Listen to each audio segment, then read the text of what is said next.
दोस्तों, आज हम करेंगे इकोनॉमिक्स का third chapter. So I hope आप सब ठीक होंगे एंड अपने शॉर्ट्स नोट बना रहे होंगे साथ साथ, और यूपीएससी की तैयारी अच्छी कर रहे होंगे। सो स्वागत है हमारा आपका हमारा नहीं, यूपीएससी सेंट्रल चैनल के ऊपर आपके लिए बनाया गया स्पेशली ये। तो एक्सपीरियंस जितना है हमारे पास आपको देंगे। सो शुरू करते हैं चैप्टर 3 इन्फ्लेशन इकोनॉमिक्स का, कॉम्प्रिहेंसिव वे में करेंगे। सबसे पहले हम इंट्रोडक्शन देखते हैं कि इन्फ्लेशन आखिरकार होती क्या है। तो मेंस प्लस प्री दोनों लेके चलेंगे। So inflation refers to a sustained increase in the general price level of goods and services in an economy over a period of time. As price rise, purchasing power of money falls. कहने का मतलब क्या है, जब एक चीज़ का, किसी भी चीज़ का, ठीक है, सर्विस का प्राइस बढ़ने लग जाता है, ठीक है, पीरियड ऑफ टाइम में, उसको इन्फ्लेशन कह देते हैं। ठीक है, जैसे आज के लगा लो 10 साल पहले 10 रुपये के आलू थे, ठीक है, 20 रुपये के आलू मिल रहे हैं किलो, तो बस वो क्या है, इन्फ्लेशन है। ठीक है, जैसे एग्जांपल भी दी हुई है कि 100 could bye 5 kilo of wheat last year but only 4, इस टाइम आज के टाइम हम 4 किलो खरीद पा रहे हैं, पहले 5 किलो खरीद पाते थे। ठीक है, वो एक इन्फ्लेशन होती है। की फीचर्स ऑफ इन्फ्लेशन, तो rise in general price level, rice पर प्राइस में राइस होने लग जाता है, नॉट सिंगल कमोडिटी। ऐसा नहीं कि सिर्फ सिंगल में, अगर सिंगल में हो रहा है वो तो फिर अलग चीज़ होती है। ठीक है, उसके बाद सस्टेन्ड इंक्रीज ओवर टाइम। ठीक है, सस्टेन्ड इंक्रीज होने लग जाता है over time. Leads to decline in purchasing power. Obviously जब पैसा आपको ज़्यादा देना पड़ेगा तो परचेजिंग पावर जो आपकी है डिक्लाइन होने लग जाएगी, आप चीज़ें कम खरीदना शुरू कर दोगे। तो measure through price indices. Okay, फिर उसके बाद है inflation versus rise in price. Inflation क्या होती है और जो राइस इन प्राइस है वो क्या होता है। तो rice in price of A one commodity is a not inflation. अगर एक चीज़ का प्राइस बढ़ रहा है तो वो इन्फ्लेशन नहीं है। ठीक है, उसको तो स्क्यूफ्लेशन भी कह देते हैं हम, कि कुछ चीज़ों का प्राइस बढ़ रहा है। Example, increase in onion prices alone, ठीक है, वो इन्फ्लेशन नहीं है कि सिर्फ अनियन के प्राइस बढ़ रहे हैं। Increase in price of food, fuel, clothing, transport, housing sector, ये सारी इन्फ्लेशन है कि सब चीज़ महंगी हो रही है, फूड, फ्यूल, ठीक है, ट्रांसपोर्ट, क्लोथिंग, हाउसिंग, सब कुछ, वो इन्फ्लेशन है जब हर चीज़ में आपका प्राइस बढ़ जाता है। मेजरमेंट ऑफ इन्फ्लेशन, तो इंडिया मेनली यूजेज, तो हम CPI यूज़ करते हैं, CPI consumer price index, measure price changes at a retail level. Retail मतलब कि जहाँ से हम खरीदते हैं चीज़ों को, उस लेवल के ऊपर जाके मेजर किया जाता है CPI। इसका बेस ईयर 2012 है, लेकिन अभी चेंज करके इसका आई थिंक 2024 कर दिया, आई थिंक, है ना। Compiled bye national statistics office, NSO इसको कंपाइल करता है। इंपॉर्टेंस क्या है इसकी, RBI यूज़ करता है CPI को इन्फ्लेशन टारगेट के लिए, याद रखना है आपने। ठीक है, वहाँ पे देखिए जितना एक्सपीरियंस है हमारे पास वो आपको देंगे। ठीक है, आपने बस शॉर्ट्स नोट इसके इंपॉर्टेंट वगैरह बनाने हैं साथ, अगर नहीं बना सकते हो क्लास को दोबारा देखिएगा। ठीक है, देखिए तो CPI की जगह पे वो क्या चेंज कर सकता है, वहाँ पे WPI लिख देगा, होलसेल प्राइस इंडेक्स की WPI। ठीक है, उसको लेता है वो इन्फ्लेशन टारगेट के लिए, लेकिन RBI किसको ले रहा है, CPI को ले रहा है। रिफ्लेक्ट एक्चुअल कंज्यूमर एक्सपीरियंस, ठीक है, वो दिखाता है फिर ये इसका। फिर होलसेल प्राइस इंडेक्स क्या होता है, WPI, measure price at wholesale level, जहाँ पे दुकानदार खरीद रहे हैं, हम नहीं खरीद रहे, हम तो रिटेल पे खरीदते हैं, दुकानदार जहाँ से खरीद रहे हैं थोक दाम पे, उसको WPI कह देते हैं, होलसेल प्राइस इंडेक्स। एक कौन कंपाइल करता है, ये भी इंपॉर्टेंट है आपके लिए, जैसे उसको NSO कंपाइल कर रहा था। ठीक है, इसको कौन कंपाइल कर रहा है, ऑफिस ऑफ इकोनॉमिक एडवाइजर। इसका बेस ईयर भी 2011-12 से चेंज करके 22-23 कर दिया आई थिंक अभी। उसके बाद फिर कॉम्पोनेंट इसमें कौन से होते हैं, प्राइमरी आर्टिकल्स होते हैं, प्राइमरी चीज़ें, ठीक है, जिससे चीज़ें बन रही हैं अभी। फ्यूल पावर हो गया, मैन्युफैक्चरिंग प्रोडक्ट हो गए, जो ये बनने की स्टेज में चीज़ें अभी, तो WPI उसके अंडर आ जाती हैं चीज़ें, WPI के अंडर। उसके बाद GDP डिफ्लेटर होता है, जो हमने पिछली क्लास में भी किया था। Measure inflation for all domestically produced good and service, जितनी भी चीज़ें हमारे देश में बनी है, ठीक है, उनको मेज़र करना, उनकी इन्फ्लेशन को मेज़र करना GDP डिफ्लेटर होता है। काफ़ी कॉम्प्रिहेंसिव होता है ये। फॉर्मूला क्या होता है, GDP डिफ्लेटर, नॉमिनल GDP आ जाएगी आपकी, ठीक है, नॉमिनल मतलब कि जहाँ पे इन्फ्लेशन भी ऐड होती है, और रियल GDP आ जाएगी जहाँ पे इन्फ्लेशन को हटा दिया जाता है और मल्टीप्लाई कर दिया जाएगा 100 से, तो आपका GDP डिफ्लेटर निकल के आ जाएगा। एडवांटेज क्या होते हैं इसके, ब्रॉडेस्ट इन्फ्लेशन मेजर है, ठीक है, सबसे बड़ा, एंड कवर करेगा पूरी इकोनॉमी को, ये फायदा होता है GDP डिफ्लेटर का, तो काफ़ी अच्छा डाइवर्सिटी वाला होता है। फिर type of inflation based on speed, speed के बेस के ऊपर इन्फ्लेशन कितने प्रकार की होती है, ये याद रखना अपनी इंपॉर्टेंट है, इंपॉर्टेंट चीज़ें बताऊंगा मैं आपको। क्रीपिंग इन्फ्लेशन कौन सी होती है, धीरे धीरे चल रही है, क्रीप करके, ठीक है, ऐसे रेंगते चल रही है, तो 0 से 3% तक होती है क्रीपिंग इन्फ्लेशन। हेल्दी होती है इकोनॉमिक ग्रोथ के लिए, कि इकोनॉमिक ग्रोथ हो रही है, चल ठीक है, ज़्यादा भी नहीं। फिर वॉकिंग इन्फ्लेशन आ जाती है, पहले रेंग के चल रही थी ऐसे वो क्रीपिंग, उसके बाद फिर वॉक करने लगे थोड़ा तेज, तो 3 से लेकर 10% तक वॉकिंग इन्फ्लेशन होती है। मॉडरेट इन्फ्लेशन रिक्वायरिंग मॉनिटरिंग, इसको मॉनिटर करने की रिक्वायरमेंट होती है, ठीक है, क्या पता 10 से ज़्यादा चली है, महंगाई बहुत ज़्यादा हो जाएगी, राइट। फिर रनिंग इन्फ्लेशन होती है, रनिंग होती है कि जो 10 या 20% से भी ऊपर चली जाती है इन्फ्लेशन। उसको रनिंग कह देते हैं, भागने लग जाती है वो। तो क्रिएट इकोनॉमिक इंस्टेबिलिटी आने लग जाती है, चीज़ें बहुत सारी महंगी हो जाती हैं। फिर है ग्लोपिंग इन्फ्लेशन, जो 20% से भी ज़्यादा हो जाती है उसको ग्लोपिंग इन्फ्लेशन कह देते हैं। सीवियर इन्फ्लेशन अफेक्टिंग सेविंग्स को इफेक्ट करेगी, इन्वेस्टमेंट को इफेक्ट करेगी, अपने याद रखना है ग्लोपिंग इन्फ्लेशन क्या है। हाइपर इन्फ्लेशन क्या होती है, extremely high inflation where price rise uncontrollably, जहाँ पे बहुत सारे प्राइस बढ़ने लगे जाते हैं, ठीक है, 100% से 200% से बढ़ रहे हैं, 1000% से बढ़ रहे हैं प्राइस, वो होते हैं हाइपर इन्फ्लेशन। एग्जांपल जैसे जिम्बाब्वे में आई थी 2008 में, क्राइसिस आ गए थे, ठीक है। फिर वेनेजुएला में हमने देखी वहाँ पे इन्फ्लेशन 2024-25 में। फिर type of inflation based on causes, की कॉजेज के बेस्ड के ऊपर कितने प्रकार की इन्फ्लेशन होती है। तो डिमांड पुल इन्फ्लेशन, डिमांड बल्कि डिमांड को पुल किया जा रहा है, धक्का मारा जा रहा है, आपने ऐसे समझने इकोनॉमिक्स को तोड़ तोड़ के शब्दों को, डिमांड को पुल किया जा रहा है। तो too much money chasing too few goods, की चीज़ें तो बहुत कम है, पैसा बहुत ज़्यादा है, तो डिमांड तो ऑटोमेटिकली बढ़ जाएगी ना, ठीक है। जब डिमांड बढ़ेगी तो चीज़ महंगी हो जाती है। फिर occur when aggregate demand exceed aggregate supply, की सप्लाई तो पूरी है नहीं इतनी, लेकिन डिमांड बहुत ज़्यादा हो रही है, तो वो चीज़ ऑटोमेटिकली महंगी बेचेगा दुकानदार की, भाई बहुत लोग पैसा दे रहे हैं मुझे, तो यार मैं महंगी कर देता हूँ थोड़ी सी। तो वो होती है डिमांड पुल, की डिमांड पुल हो रही है, पैसा ज़्यादा आ गया लोगों के पास।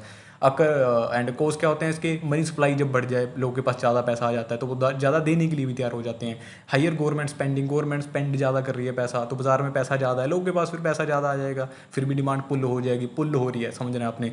ईजी क्रेडिट, ठीक है, क्रेडिट ईजी मिल जाए, लोन सस्ता मिल जाए आपको। इंक्रीज इन एक्सपोर्ट, आपके एक्सपोर्ट ज़्यादा जा रहे हैं बाहर, तो आपको ओब्वियसली इंडिया में फिर पैसा आएगा चीज़ बेच के, ठीक है, याद रखना है आपने इस चीज़ को। फिर कॉस्ट पुश इन्फ्लेशन क्या होती है, वो डिमांड पुल थी, ये कॉस्ट पुश है, यहाँ पे कॉस्ट धक्का मार रही है, पुश कर रही है इन्फ्लेशन। तो occur when production cost rise, ठीक है, प्रोडक्शन की कॉस्ट राइज हो जाती है, ठीक है। जैसे कोई साइकिल थी, वो पहले 2000 क्या थी, अभी वो साइकिल 4000 की हो गई, ठीक है, तो कॉस्ट उसकी पुश हो रही है, पीछे से पुश हो गया। इसके क्या क्या कारण हो सकते हैं, हायर वेज, ठीक है, जो वेज थे, तनख्वाह थी मजदूरों की या किसी की भी, वो ज़्यादा होगी, ज़्यादा बढ़ गई, ठीक है। एंड देखो जो जब ज़्यादा तनख्वाह हो जाएगी उनकी, ठीक है, तो जो कंपनी का मालिक है वो भी कहेगा यार तुम लोग को ज़्यादा पैसा देना पड़ रहा है, तो मैं भी पीछे से प्रोडक्ट महंगा कर देता हूँ अपना, तभी तो मुझे कमाई हो पाएगी। अगर तुझे मैं ज़्यादा पैसा दे रहा हूँ तो मैं भी ज़्यादा प्रोडक्ट महंगा कर दूंगा। तो ये कारण हो सकता है कॉस्ट पुश इन्फ्लेशन का। एक्सपेंसिव रॉ मटेरियल, पीछे से कुछ रॉ मटेरियल महंगा हो गया, कुछ लोहा महंगा हो गया, तो बाईसाइकिल और ज़्यादा महंगी बना के बेचेंगे वो, ठीक है। फ्यूल के प्राइस बढ़ गए, जिसमें देखिए जब भी ट्रक डीजल के प्राइस बढ़ जाते हैं ना, तो ऑलमोस्ट जो चीज़ें बाजार में महंगी होने लग जाती हैं, क्योंकि जो माल वगैरह सारा वो ट्रक ही ऐसे ट्रांसपोर्ट करते हैं, ठीक है, हमारे देश के अंदर। बाहर तो शिप्स वगैरह से आता है, तो वो फिर उसकी वजह से कॉस्ट पुश हो सकती है, सप्लाई डिस्ट्रप्शन हो सकती है पीछे से, ठीक है। तो सारी चीज़ें कॉस्ट पुश इन्फ्लेशन में आती हैं। ये एग्जांपल जैसे क्रूड ऑयल प्राइस बढ़ जाए तो हर चीज़ का प्राइस बढ़ने लग जाता है। इंपोर्टेड इन्फ्लेशन क्या होती है, फिर तोड़ के पढ़ना है अपनी। इंपोर्टेड इन्फ्लेशन, ठीक है, इंपोर्ट बाहर वाली। तो inflation imported through international trade, ऐसी इन्फ्लेशन जो इंटरनेशनल ट्रेड किया जाता है। Example India import crude oil, ठीक है, इंडिया क्रूड ऑयल इंपोर्ट करता है ऑब्वियसली। तो if global crude price rise, ठीक है, ग्लोबल की जो क्रूड ऑयल के प्राइस हैं वो ज़्यादा हो जाए, तो ट्रांसपोर्ट कॉस्ट बढ़ जाएगी उसकी, तो ट्रांसपोर्ट कॉस्ट बढ़ेगी तो इन्फ्लेशन भी बढ़ जाती है। याद रखना है अपनी। इंपोर्टेड इन्फ्लेशन क्या होती है कि बाहर से क्रूड ऑयल वगैरह महंगा होने की वजह से बाकी सारी चीज़ें भी महंगी होगी, इंपोर्टेड इन्फ्लेशन। स्ट्रक्चरल इन्फ्लेशन क्या होती है, अगर due to structural weakness, structure में कुछ वीकनेस आ गई तो उसकी वजह से जो इन्फ्लेशन आ जाती है उसको स्ट्रक्चरल इन्फ्लेशन कहते हैं। जैसे पूर इंफ्रास्ट्रक्चर है आपके पास अच्छा नहीं है, ठीक है, उसकी वजह से इन्फ्लेशन बढ़ सकती है। एग्रीकल्चर बोटल नेक हो गया, ठीक है। तो ये सारे क्या है, supply side constraint common in developing economic, जैसे इंडिया है, डेवलपिंग इकोनॉमिक्स होती हैं, ब्राज़ील है, तो उसमें कॉमन देखने को मिलती है स्ट्रक्चरल इन्फ्लेशन, ठीक है। क्योंकि यार जो इंफ्रास्ट्रक्चर अच्छा नहीं है तो आपको ज़्यादा एफर्ट लगाने पड़ेंगे, ओके। तो स्ट्रक्चरल इन्फ्लेशन याद रखना है। फिर बिल्ट इन इन्फ्लेशन क्या होता है, बिल्ट इन इन्फ्लेशन, तो वेज प्राइस स्पायरल होता है एक तरीके का। जैसे कि बिल्ट इन इन्फ्लेशन का क्या मतलब है कि देखिए समझिए आप ऐसे, जैसे हायर वेज, ठीक है, तनख्वाह ज़्यादा मिल रही है अब, तो हायर प्रोडक्शन कॉस्ट, तो जो मालिक है दुकान का या फिर कंपनी का, वो कहेगा कि भाई मैं प्रोडक्ट महंगा करता हूँ अपना, तो उसने प्रोडक्ट महंगा कर दिया, ठीक है। प्रोडक्ट महंगा करेगा, तनख्वाह ज़्यादा देनी पड़ रही है उसको, तो प्रोडक्ट महंगा करेगा, मैं अपनी कॉस्ट निकाल पाऊँ, तो फिर प्राइस बढ़ जाएंगे, हायर प्राइस। फिर demand for higher wage again, तो फिर जो मजदूर काम कर रहे हैं, जो भी काम कर रहा है बंदा, तो वो कहेंगे कि भाई हमारी तो फिर से तनख्वाह बढ़ाओ, ठीक है, कि हमें तो फिर बाजार में सामान महंगा मिल रहा है। इन्फ्लेशन मिलकर ऐसे ऐसे धीरे धीरे करके बढ़ रही है। तो बिल्ट इन इन्फ्लेशन की बिल्ट है, बीच में बिल्ट हुई इन्फ्लेशन थी वो, तो उसको बिल्ट इन इन्फ्लेशन कह देते हैं, ठीक है। तो फिर वो स्पायरल चलता रहेगा, वेज प्राइस स्पायरल ऐसे वहीं पे घूमता रहेगा। वो फिर कहेंगे तनख्वाह बढ़ाओ यार, अब सामान महंगा मिल रहा है, तो this cycle create persistent inflation, ठीक है। तो आपने समझना है इसको।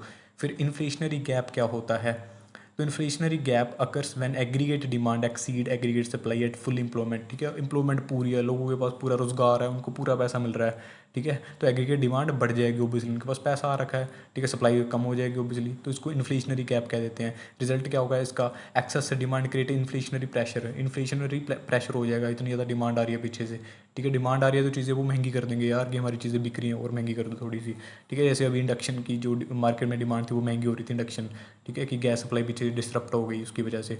फिर डीफ्लेशनरी गैप देखते हैं कि डीफ्लेशनरी, वो इन्फ्लेशनरी गैप था, ये डी इन्फ्लेशनरी गैप है, तो इसको उल्टा कर दो बस। अकर व्हेन एग्रीगेटेड जो डिमांड है वो लोअर देन एग्रीगेट सप्लाई, अब यहाँ पे डिमांड ही कम होगी, ऊपर डिमांड ज़्यादा थी, यहाँ पे डिमांड कम है, ठीक है, एग्रीगेट सप्लाई ठीक ठाक सी है, उससे तो ज़्यादा ही है, ठीक है, तो इसमें रिजल्ट क्या होगा, अनएम्प्लॉयमेंट होगी, ठीक है, ऊपर देखो एम्प्लॉयमेंट ज़्यादा थी तो उनके पास पैसा भी ज़्यादा था खर्चने के लिए, लेकिन डिफ्लेशनरी गैप में क्या है, अनएम्प्लॉयमेंट है तो पैसा नहीं खर्चने के लिए, तो स्लो ग्रोथ हो रही है, चीज़ें नहीं खरीद रहे लोग, तो वो डिफ्लेशनरी गैप है। समझ आ रहे हैं टॉपिक, तो ऐसे समझने आपने, इकोनॉमिक इंटरेस्टिंग होती है अगर ऐसे समझते हो आप। फिर डिफ्लेशन क्या है, persistent decline in general price level, जब प्राइस लेवल में, ठीक है, डिक्लाइन होना शुरू हो जाता है उसको डिफ्लेशन कह देते हैं, ठीक है। डिसफ्लेशन और डिफ्लेशन में फ़र्क कैसे समझना है आपने, डिफ्लेशन क्या है, डिक्लाइन हो रहे हैं जनरल प्राइस लेवल में, ठीक है, लेकिन डिसफ्लेशन क्या है, inflation remain positive but fall gradually, ठीक है, बल्कि इन्फ्लेशन है तो सही डिसइन्फ्लेशन में, लेकिन उतनी ज़्यादा नहीं बढ़ रही जितनी बढ़नी चाहिए थी, जैसे पहले 2% से बढ़ रही थी, 4% से, 6% से ऐसे बढ़ रही थी, लेकिन अब बढ़ रही है 1%, 1.5%, 2-2.5% बढ़ तो रही है, इतनी नहीं बढ़ रही, वो डिसइन्फ्लेशन है। डिफ्लेशन क्या है, वो तो उल्टी जा रही है, नीचे डिक्लाइन हो रही है, वो तो 2 से 1 रह गई, 0 रह गया ऐसे करके, ठीक है। डिफ्लेशन के इफेक्ट क्या होते हैं, फॉलिंग प्रॉफिट गिरने लग जाता है, रिड्यूस्ड इन्वेस्टमेंट रिड्यूस कर देंगे लोग कि यार फायदा तो नहीं है कोई इन्वेस्टमेंट करके, वापस तो मिलता नहीं है, राइजिंग अनएम्प्लॉयमेंट राइजिंग हो जाएगी, और डिसफ्लेशन हमने देख लिया, ठीक है, इन्फ्लेशन रिमेन पॉजिटिव, इन्फ्लेशन तो पॉजिटिव में रहती है कि हाँ इन्फ्लेशन हो तो रही है लेकिन उतनी नहीं हो रही इतनी होनी चाहिए, बट फॉल्स ग्रेजुअली। एग्जांपल 2025 में 8% इन्फ्लेशन थी, 26 में 5%, बल्कि इन्फ्लेशन तो हो रही है, ऐसा नहीं कह सकते कि नीचे गिर रही है, जो हो नहीं रही, हो तो रही है लेकिन कम हो रही है, तो वो डिसफ्लेशन है, dis. So price still rise but at a slower rate, ठीक है, बढ़ तो रहे हैं स्लोअर रेट के ऊपर। फिर री इन्फ्लेशन क्या है, तो government policies aimed at increasing demand to fight deflation, तो मतलब कि गवर्नमेंट ऐसी कुछ चीज़ें करती है कि दोबारा से महंगाई आ जाए बाज़ार में, ठीक है, क्योंकि इतनी ज़्यादा मतलब कि डिफ्लेशन हो चुकी है कि यार बाज़ार में महंगाई लेके आनी पड़ेगी थोड़ी सी, नहीं तो फिर दुकानदारों को बनाने का सामान कुछ फ़ायदा ही नहीं है, उनको तो पैसे नहीं मिलेगा वापस, ठीक है, तो इसके लिए लोअर इंटरेस्ट रेट रखे जाएंगे, हायर गवर्नमेंट स्पेंडिंग, ठीक है, गवर्नमेंट ज़्यादा स्पेंड करेगी ताकि बाज़ार में पैसा आ सके। फिर है स्टैगफ्लेशन, ये काफ़ी इंपॉर्टेंट चीज़ें हैं, अपने सारी इन्फ्लेशन जितनी प्रकार की होती है याद रखनी है। स्टैग इन्फ्लेशन क्या है, यहाँ पे कॉम्बिनेशन ऑफ चीज़ें होती हैं, जैसे देखिए महंगाई भी बहुत ज़्यादा है, अनएम्प्लॉयमेंट भी बहुत ज़्यादा है, ठीक है, इकोनॉमिक ग्रोथ भी नहीं उतनी ज़्यादा हो रही, जो वैसे 3-4 चीज़ें इकट्ठी आ जाती हैं बैड चीज़ें एक बाज़ार के लिए, इन्फ्लेशन ज़्यादा, अनएम्प्लॉयमेंट ज़्यादा है और लो इकोनॉमिक ग्रोथ, तो उसको स्टैग मतलब कि दाग लग गया यार, ठीक है, तो स्टैग इन्फ्लेशन है वो। एग्जांपल ग्लोबल ऑयल शॉक्स आ गए थे 1970 में, तो सभी चीज़ें, ये सारी चीज़ें आ गई थी, ठीक है, तो वो स्टैग इन्फ्लेशन है। यूपीएससी फैक्ट क्या है, traditional economic theory found it difficult to explain stagflation, ठीक है, बल्कि कुछ थ्योरीज वगैरह हैं जो उसको इतने से अच्छे से एक्सप्लेन कर नहीं पा रही स्टैगफ्लेशन को। फिर फ्लिप्स कर्व क्या होती है, फ्लिप्स कर्व तो शो इन्वर्स रिलेशनशिप बिटवीन, तो उल्टी रिलेशनशिप दिखाती है वो फ्लिप्स कर्व, किसके बीच, इन्फ्लेशन के बीच और अनएम्प्लॉयमेंट के बीच, जैसे मतलब इन्फ्लेशन ज़्यादा है तो अनएम्प्लॉयमेंट कम होगी, ठीक है, अगर इन्फ्लेशन जो कम है तो अनएम्प्लॉयमेंट ज़्यादा होगी, तो उल्टा इन्वर्स रिलेशन बताती है फ्लिप्स कर्व। लॉजिक क्या हुआ इसका, लोअर अनएम्प्लॉयमेंट कि अनएम्प्लॉयमेंट कम है often leads to higher inflation, ठीक है, अनएम्प्लॉयमेंट की बार जब कम होती है, ठीक है, ज़्यादा होनी तो देखा ऐसा ज़्यादा चाहिए थी, लेकिन देखिए लोअर अनएम्प्लॉयमेंट है, ठीक है, लेकिन उसकी वजह से क्या हुआ, हायर हायर इन्फ्लेशन होगी, महंगाई बढ़ गई बाजार में, तो उल्टा रिलेशनशिप है ना, तो वो फ्लिप्स का होगा। इसकी लिमिटेशंस क्या होती हैं, फॉल्स ड्यूरिंग स्टैगफ्लेशन के दौरान में गिर जाती है ये। फिर है हेडलाइन इन्फ्लेशन, हेडलाइन मतलब कि जो चीज़ें खबरों में रहती हैं मोस्ट ऑफ, ठीक है वह, जैसे आपने सुना होगा कि बाज़ार में सब्जियां महंगी होगी, ठीक है, इन्फ्लेशन बढ़ रही है, आलू प्याज महंगे हो गए, ठीक है, फ्यूल की प्राइस बढ़ गई, ठीक है, उसमें ये चीज़ें आती हैं हेड इन्फ्लेशन में, include all good and service, ठीक है, हेड इन्फ्लेशन होती है वो, जैसे फूड हो गया, फ्यूल हो गया, हाउसिंग हो गया, ट्रांसपोर्ट हो गया, इसके जो भी प्राइस जब बढ़ जाते हैं, जो खबर में चीज़ें रहती हैं वो हेडलाइन इन्फ्लेशन होती है, ठीक है, हेडलाइन से याद रखना है आपने।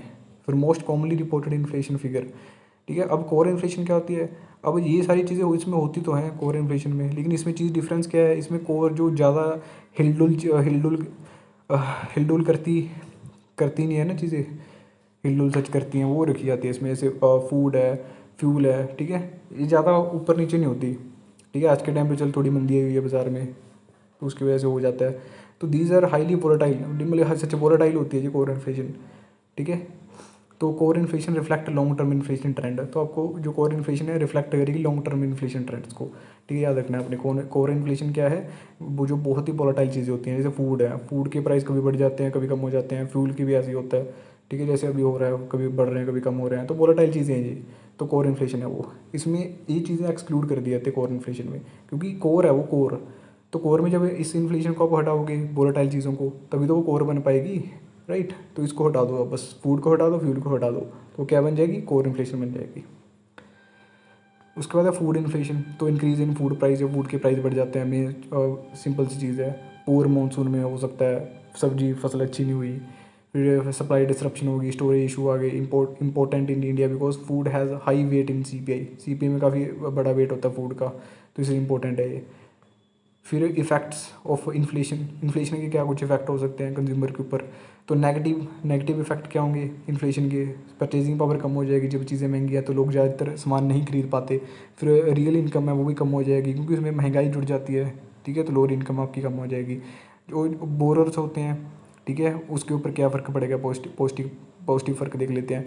तो loan become easier to repay in real term, ठीक है, बोरो, जैसे मैंने किसी उधार ली थी चीज़ आज से 2 साल पहले, तो 2 साल पहले वो लाइक 100 रुपये की चीज़ थी, ठीक है, और आज महंगाई हो चुकी है बाज़ार में, तो महंगाई के तौर पे उसको तो उतना फ़ायदा नहीं हो रहा ना जिससे मैंने लोन लिया था, इतना मुझे हो रहा है।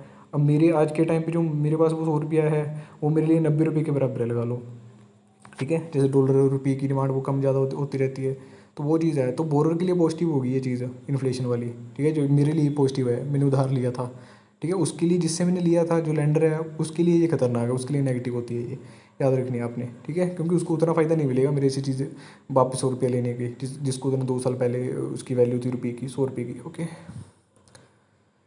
सो लेंडर हमने देख लिया नेगेटिव होगा, रियल वैल्यू रीपेमेंट की डिक्लाइन हो जाएगी, हमने देख लिया।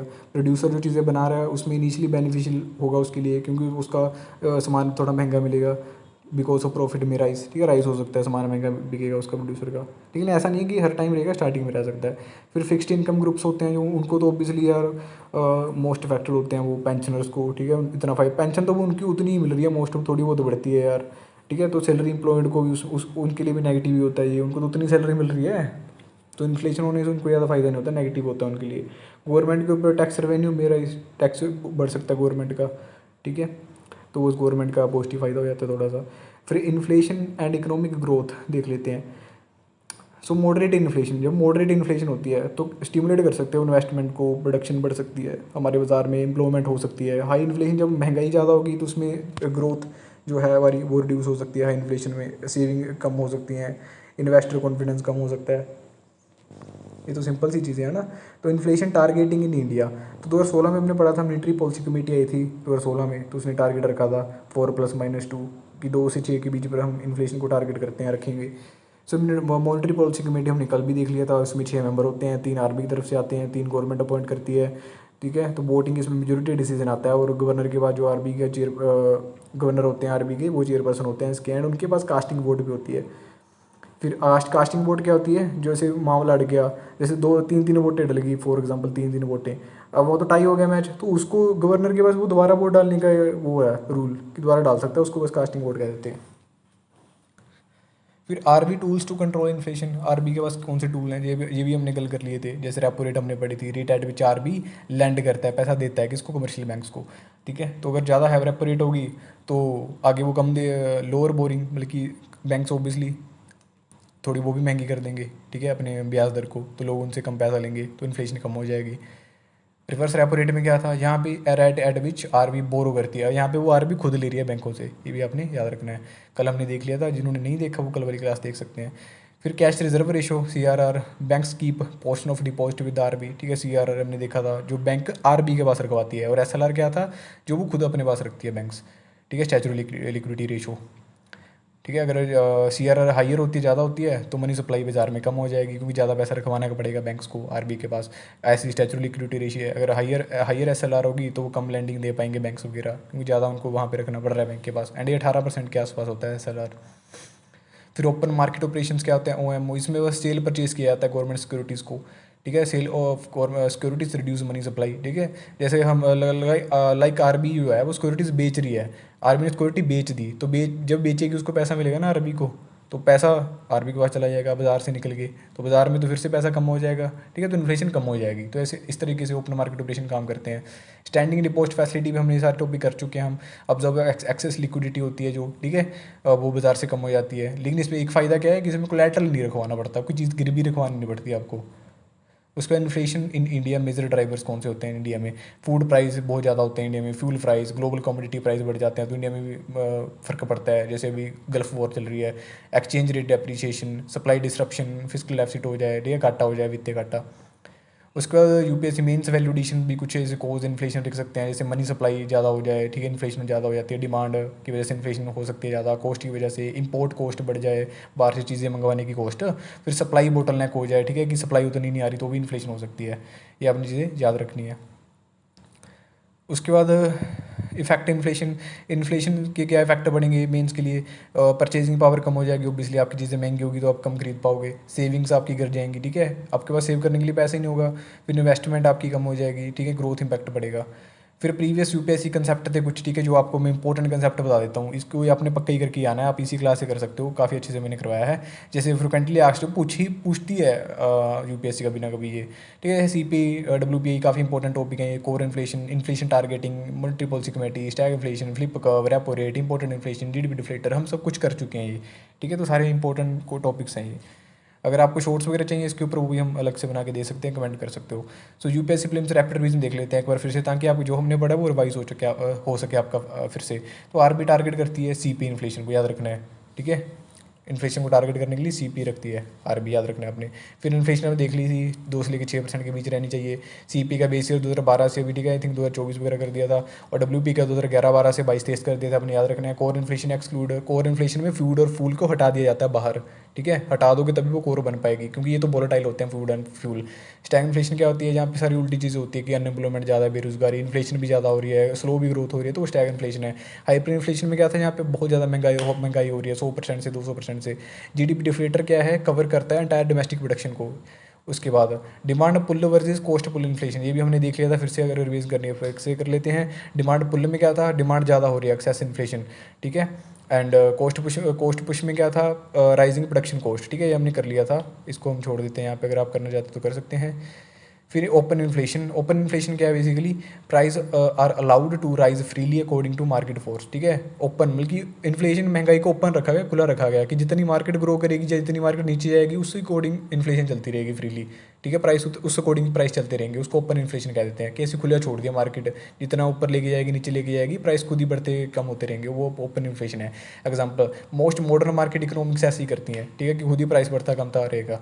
सप्रेस्ड इन्फ्लेशन क्या होती है? गवर्नमेंट कंट्रोल करती है प्राइस थ्रू, जैसे प्राइस सीलिंग लगा दी कि इससे ऊपर आप चीज़ नहीं खरीद सकते, जैसे भी क्रूड ऑयल के ऊपर, ठीक है, वो रोक लगा दी गई थी कि भाई आपने इतने बैरल जो डॉलर पे खरीदना है, $65 ऐसे करके, उसको रेशनिंग कर सकती है कि इसको इतना पैसा देना है, इसको नहीं देना, सब्सिडी वगैरह, ठीक है, वो सारी चीज़ें सप्रेस्ड इन्फ्लेशन होती है जब आरबी कंट्रोल, गवर्नमेंट कंट्रोल करती है। Inflationary pressure exist but are hidden होता है, ठीक है, प्रेशर तो होता है इन्फ्लेशन का, लेकिन वो छुपा होता है। फिर सेक्टोरल इन्फ्लेशन क्या होती है? सेक्टोरल, तो inflation confined to specific sector, की सेक्टोरल मतलब कि किसी स्पेसिफिक सेक्टर से लिपटी हुई है इन्फ्लेशन, सिर्फ वहीं पे इन्फ्लेशन है। जैसे ओनली हाउसिंग प्राइस, कि घरों को बनाने का ही प्राइस बढ़ रहा है rapidly, while other price remain stable, कि बाकी का प्राइस स्टेबल है, सिर्फ घरों को बनाने का जो प्राइस है वही बढ़ रहा है। तो किसी स्पेसिफिक सेक्टर में इन्फ्लेशन होने को सेक्टोरल इन्फ्लेशन कह देते हैं। एसेट प्राइस इन्फ्लेशन कौन सी होती है? तो rice in price of asset rather than consumer good, की कंज्यूमर की गुड्स चीज़ें होती है जो हमारी खरीदने वाली कस्टमर वाली चीज़ें, उसके प्राइस नहीं बढ़ रहे, ठीक है, प्राइस किसके बढ़ रहे हैं? एसेट के प्राइस बढ़ रहे हैं। एसेट जैसे कि स्टॉक्स के, रियल एस्टेट के, गोल्ड के, वो सारे एसेट हो गए हमारे। फिर मोनेटारिस्ट व्यू ऑफ इन्फ्लेशन, तो मोनेटारिस्ट ने व्यू दिया था मिल्टन फ्रीडमैन से रिलेटेड चीज़ है ये, अगर आपने करनी है तो कर सकते हैं, अदरवाइज तो करवाई देता हूँ। फेमस स्टेटमेंट, उनकी फेमस स्टेटमेंट थी कि इन्फ्लेशन इज़ ऑलवेज, आप मेंस में यूज़ कर सकते हैं इसको, inflation is always and everywhere a monetary phenomena, कि मॉनिटरी फिनोमिना होता है जो हमारी लाइक मॉनिटरी पॉलिसी कमेटी बनाती है, कि पैसे का वो ढंग होता है कि इन्फ्लेशन, ठीक है, हर जगह पे हर टाइम पे। तो मीनिंग क्या है इसका? Persistent inflation mainly result from the excessive growth of money supply, कि मनी सप्लाई की वजह से इन्फ्लेशन वगैरह परसिस्ट करती है। उसके बाद आप ये कीन्शियन व्यू ऑफ इन्फ्लेशन भी देख सकते हो, तो जॉन मानेट कीन्स ने दी थी ये। एंड किन्स ने आर्ग्यू किया था before full employment increase in demand raises output, ठीक है, कि फुल एम्प्लॉयमेंट से पहले इंक्रीज इन डिमांड, कि डिमांड में इंक्रीज रेजिज आउटपुट, तो डिमांड में इंक्रीज हो जाएगा, ठीक है, आउटपुट बढ़ जाएगी।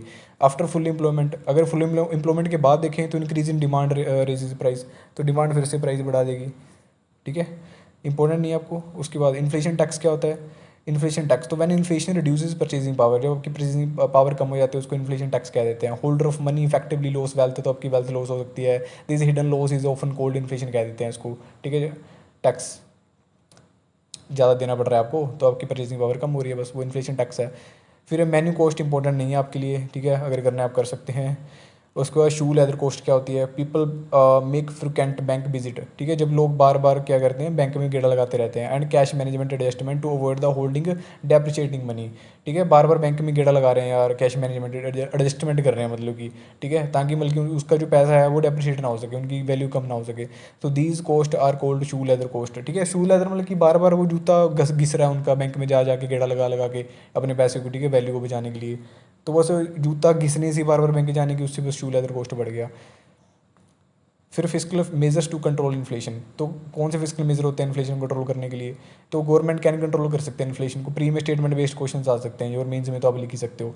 तो देखिए physical measures to control inflation, तो रिड्यूस पब्लिक एक्सपेंडिचर, इन्फ्लेशन को कम करने के लिए ऑब्वियसली अगर पब्लिक एक्सपेंडिचर सरकार खर्चना पैसा कम कर दे बाजार में तो ऑब्वियसली लोअरमेंट की जो गवर्नमेंट की स्पेंडिंग रिड्यूस कर देगी, अगर डिमांड कम हो जाएगी, ठीक है, तो इन्फ्लेशन भी कम हो सकती है। जब लोग स्कीमें नहीं आ रही बाजार में नहीं, ठीक है, तो ऑब्वियसली पैसा नहीं जा रहा तो इन्फ्लेशन कम हो सकती है। टैक्स अगर बढ़ा देगी तो लोगों के पास ज़्यादा पैसा नहीं बचेगा, डिस्पोजल इनकम ज़्यादा बचेगी नहीं लोगों के पास, तो उसके उसके साथ भी कंट्रोल इन्फ्लेशन हो सकती है।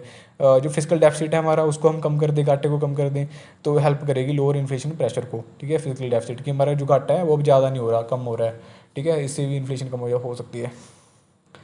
तो सप्लाई साइड मेजर्स कौन से हो सकते हैं? सप्लाई के साइड, ठीक है, जहाँ पे सप्लाई हो रही है, चीज़ें बन रही है, तो इंप्रूव लॉजिस्टिक, जो लॉजिस्टिक मतलब कि हम ट्रांसपोर्ट का, ठीक है, अच्छा कर सकते हैं सिस्टम वगैरह, ट्रकों ट्रुकों का। अभी सड़कों में वो जा रहा है, टाइम भी इतना लग रहा है, ठीक है, 6-10 घंटे लग रहे हैं, यहाँ पे 2 घंटे लगने चाहिए थे, तो लॉजिस्टिक इंप्रूव कर सकते हैं। तो सप्लाई साइड भी कुछ ना कुछ फ़ायदा होगा। प्रोडक्शन हम इंक्रीज़ कर सकते हैं, ज़्यादा कर सकते हैं बल्क में, ठीक है, तो हमारी चीज़ें और ज़्यादा मतलब कि इकोनॉमिक्स ऑफ स्केल होता है वहाँ पर, जितनी ज़्यादा हम प्रोडक्शन करते हैं चीज़ों की बल्क में उतना ज़्यादा हमें फ़ायदा होता है। कहीं पे तो हम एक चीज़ बना रहे हैं, कहीं हम वो 10 चीज़ें बना रहे हैं, तो हमें सस्ती मिलेंगी ना, वो जैसे हम कहते हैं कि 2 शर्टें मुझे सस्ती मिलेगी, एक महंगी मिल रही थी, ऐसे करके।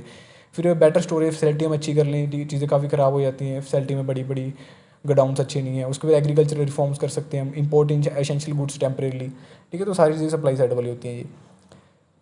आई होप आपकी अच्छी रिविजन चल रही होगी, राइट, इस चीज़ से। अगर बिगनर्स हैं उनको भी काफ़ी अच्छा बेस बन रहा होगा उनका। अगर ये प्रॉब्लम है कोई कमेंट कर सकते हैं।